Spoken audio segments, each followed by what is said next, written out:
Telugu film ઇન્ડસ્ટ્રીઝના superstar Mahesh બાબુને enforcement directorate દ્વારા મની લોન્ડરિંગની તપાસના સંબંધમાં 27મી એપ્રિલ 2025ના રોજ પૂછપરછ માટે બોલાવવામાં આવ્યા છે.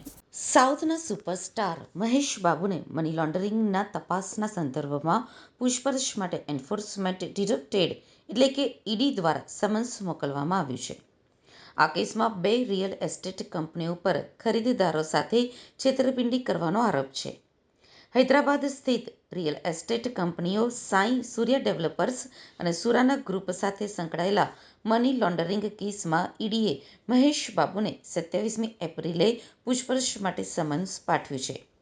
આ કંપનીઓ દ્વારા ચલાવવામાં આવતા વિવાદાસ્પદ રિયલ એસ્ટેટ પ્રોજેક્ટ્સને પ્રોત્સાહન આપવા બદલ અભિનેતાની તપાસ ચાલી રહી છે.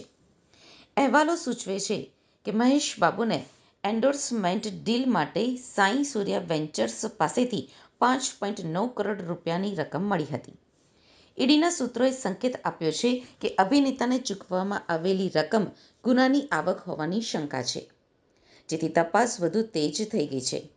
કથિત મની લોન્ડરિંગની તપાસ ચાલુ રહે ત્યાં સુધી અભિનેતા અધિકારીઓને સહકાર આપે તેવી અપેક્ષા છે.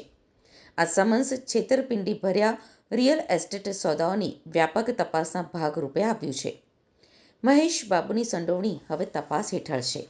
અભિનેતા દ્વારા સાઈ સૂર્ય પ્રોજેક્ટ્સના પ્રમોશનના કારણે ઘણા લોકોએ કથિત છેતરપિંડી વિશે જાણ્યા વિના રોકાણ કર્યું. જોકે તે સીધી રીતે સંડોવાયેલા રહેશે નહીં, પરંતુ ઈડી ડેવલપર્સ દ્વારા તેમને આપવામાં આવેલા પૈસાની તપાસ કરી રહી છે. ગ્રીન મીડોઝ નામના પ્રોજેક્ટના રોકાણકારો સાથે છેતરપિંડી કરવા બદલ સાઈ સૂર્યા કંપની સામે કેસ નોંધવામાં આવ્યો છે. સાઉથના સુપરસ્ટાર મહેશ બાબુએ ગ્રીન મીડોઝનું પ્રમોશન કર્યું હતું. કંપનીએ તેમને પોતાના બ્રાન્ડ એમ્બેસેડર બનાવ્યા હતા. ઈડી સૂત્રો પાસેથી મળેલી માહિતી અનુસાર મહેશ બાબુને સાઈ સૂર્યા ડેવલપર્સની જાહેરાત માટે 5.9 કરોડ રૂપિયા આપવામાં આવ્યા હતા.